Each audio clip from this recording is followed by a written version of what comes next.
Welcome! Thank you for watching this video.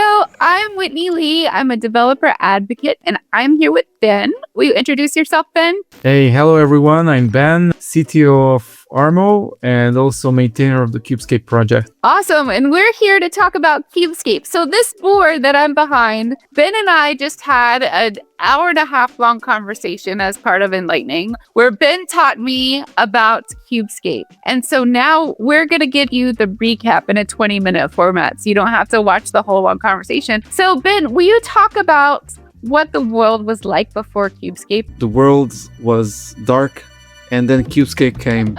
Let there be light. So Kubernetes was an upcoming star in the cloud computing landscape.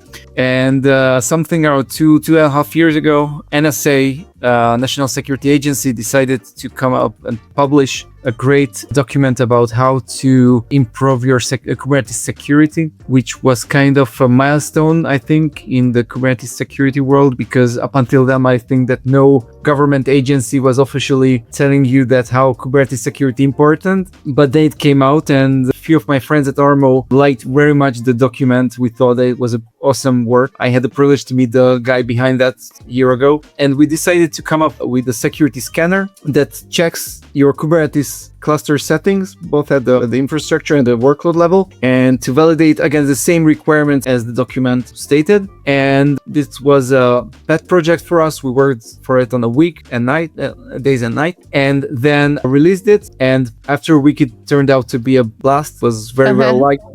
It exploded in GitHub, and we helped to turn it in really to a great tool. And we contributed it to CNCF a year and a half ago. Amazing. I love that story. I love that a group of friends found an opportunity to do something cool, and you did it and you made it happen. So now we have Kubescape, which is a tool that helps you discover risks and threats in your Kubernetes system. So one thing we said is this is a really good starting point for Kubernetes security, because it's really easy to use and really easy to integrate into whatever practices you're already doing. But it also covers many aspects of security, which we're going to get into shortly. You can also solve configuration problems, vulnerabilities. We're going to get to that shortly. Before we get into Kubescape specifically and what Kubescape does, there are a couple of background information type things that we want to go over for a security noob like me. Ben, will you go over the threats in Kubernetes that we talked about? We've talked about the infrastructure of threats to Kubernetes, and I stated in the original video that in a managed Kubernetes cluster, usually the cloud vendor who is giving you this Kubernetes service is mostly covering all the big problems at the infrastructure level, and you can more or less trust them that they are doing a good job in hardening the cluster. But what they are not solving is actually more of the application level and actually the configurations which are coming after the initial installation. And not that, by the way, not that you cannot install a good Kubernetes cluster without the managed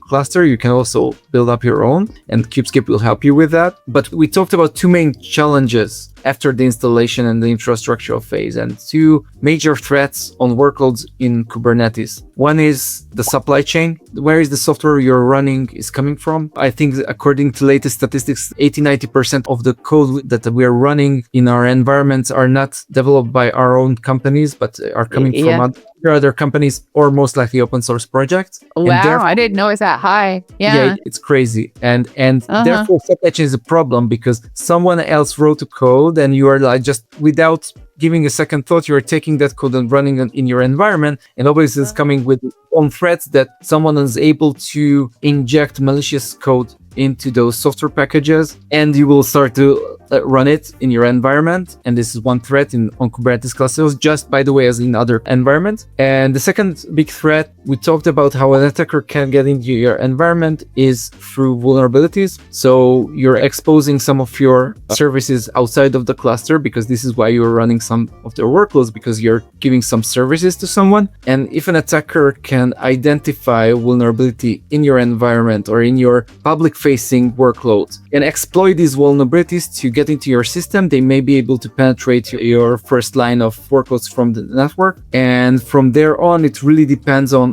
the configurations and the hardening your environment, what is going to be the exposure of the attack. And because I'm kind of new at security, we did go over some terms as they came up to make sure we have a full understanding. So when we use a term like hardening a cluster, what does that mean? Like hardening a cluster means you want to reduce the attack service. So even attack service is like a security specific jargon, right? So there are places where an attacker can penetrate the system, and we want to reduce any of those places where an attacker could enter the system or infiltrate. So by reducing this as much as possible, that's called hardening the cluster. We have security posture. You're talking about the risks and threats in the system. So you could say Kubescape is a tool to help you reduce your security posture. Yeah? That's really... No, it helps you to see your posture. To harden, to reduce the attack surface. I love it. So Kubescape is a tool to help you discover your security posture so that you could harden your Kubernetes cluster. Is that, right? Yeah, great.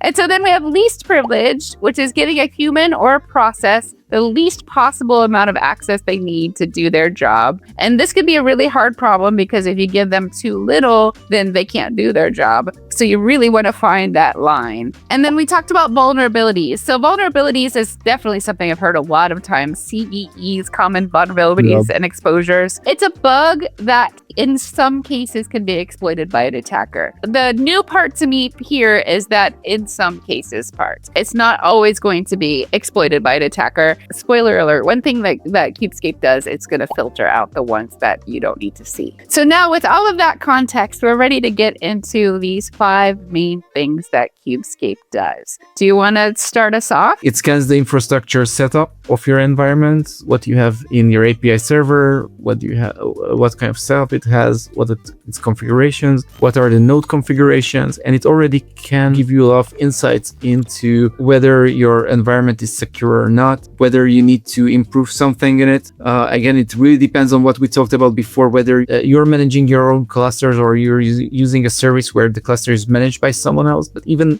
when the cluster is managed by someone else, you still have some configuration options that can improve your security with. For example, we talked about the encryption of secrets in the etcd. etcd is the database behind the Kubernetes API server. So when you have secret objects in Kubernetes, and if you enable a secret encryption, then API server will encrypt the secrets, and the secrets will be encrypted in the etcd database. This was one aspect of what Kubernetes gives you. It gives you also workload scanning. It scans configurations, and it says to you, for example, whether your workload will be run as a root process or not. Or whether it can escalate privileges to be a root process, but it gives you like 10 to 20 more aspects of your workload configurations to get into the place where you have the optimal definitions of a workload, and most limiting for an attacker, which if an attacker is able to penetrate the workload, will be able to lock it down in the highest possible manner and contain the hacker inside the workload, or whether the hacker will have capabilities to penetrate even more the system from that workload. And one thing I thought was interesting is that it does that at a lot of different levels. So it does it in the permissions level, it does it in a file system level, it does it at the kernel level. So it's looking at a lot of different aspects here. Right. These are a lot of information, but it's something that where Kubescape is really helping you to understand and make sense of this data. The third capability that Kubescape has is scanning your Kubernetes RBAC, your roles and role bindings and the whole access control inside the Kubernetes cluster, and enables you to go in the direction of the true north, that you have least privilege, although we understand that this is mostly not possible to go to implement that, but at least to lower the privileges to the minimum level that you can for everyone, so they can still make their work, but they don't have any privilege beyond than what they need. These first 3 Kubescape points that we talked about, first 3 things that Kubescape does are all about scanning different types of configuration, right? Kubernetes infrastructure configuration, scanning workload configuration, scanning RBAC configuration. And so those are all done under the hood using OPA policy agent. And then you're adding your own rules into that to make that happen. And one thing I want to say too is that config scanning is a one and done type of scanning. Configuration is unlikely to change. So you'll use Kubescape to scan it and harden it. You'll change the things that Kubescape recommends. That might be good for the configuration side. But then now we're going to get into other things that Kubescape also does that need more constant monitoring. One of those is vulnerability scanning. If you're scanning a configuration and the configuration is not changing from one day to another, the scan results will be the same. So it's not really interesting to rescan them. But in vulnerability scanning, it's different because every day, thousands of new vulnerabilities which are published by CVD. And therefore, you have to follow every day the state of your workloads and rescan them and reevaluate them against the latest lists of vulnerabilities. And therefore, this is something that has to be monitored, and it's not a one-time, even if the workload did not change. This is one thing. For that, Kubernetes Kubescape has built on upon the vulnerability scanning capabilities of Grype, and we are enriching this information that Grype is giving to us and filtering and enriching the information using the contextual information we have from other data streams. For example, from eBPF, we understand which are the software packages that are loaded into the memory. And this enables us to filter out the long list of software packages that Grype is listing, therefore removing all the vulnerabilities that are belonging to software packages that are not loaded into the memory and not used by the container. And this reduces sometimes the vulnerability findings by 80-90%, something I think it's really great for a security practitioner to reduce its work by such huge percentage. Absolutely. And then I asked whether it's scanning container images or actually running workloads, and you said both.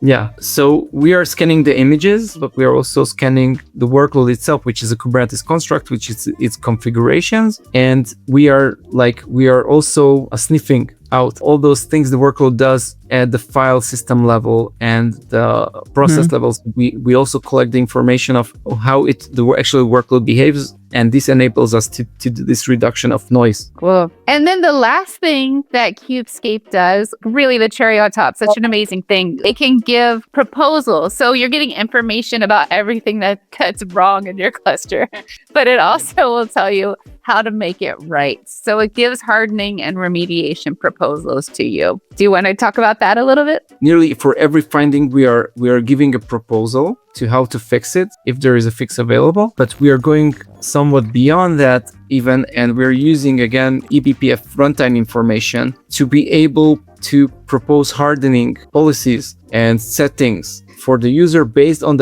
its application behavior. Our example here was network policies. So we are proposing network policies based on the actual network connections the workload does. And we're generating a network policy for the user, which can be very tedious at scale. And based on the workload behavior, you can have a ready-to-made network policy, which we can apply. So now that we're totally sold on Kubescape and we want to use Kubescape, the next question is, how do you use Kubescape? Like, what's the user experience? So first of all, you can use Kubescape as a CLI. So you could just use it to scan your YAML, scan your Helm charts. This is good. The CLI will help work into your CI/CD process. It's also good for investigating issues. But we talked about the idea with vulnerability scanning in particular, you need to be monitoring constantly. And if that's happening, then CLI isn't your best choice. So that's when you might want to use the operator. Do you want to talk about the operator? Sure. So you can install the same scanning functionalities as a Kubernetes microservice with our operator. But beyond what we already got from the CLI, you get more features of it because we are able to constantly monitor the behavior, and we are running as a first-class citizen within the cluster. And we are able to not just talk to the Kubernetes API or scan images for vulnerabilities, but we can also tap into the data stream of which we get from inspector gadgets from the eBPF level. You can connect the in-cluster installation to different data processing capabilities like Prometheus and other integrations where you can get monitoring out of the Kubescape in-cluster installations, because the in-cluster produces the scan results and its findings as Kubernetes objects, and you can easily write your own scripts over them, or you can use your favorite cluster managing tool like K9s or lens, and just peek into the findings and understand what's your state. Or you can define different alerts in your Grafana or alert manager to notify you if there is a new vulnerability in a workload. And so then the last thing we talked about is, again, with like finding out things that are wrong with your cluster,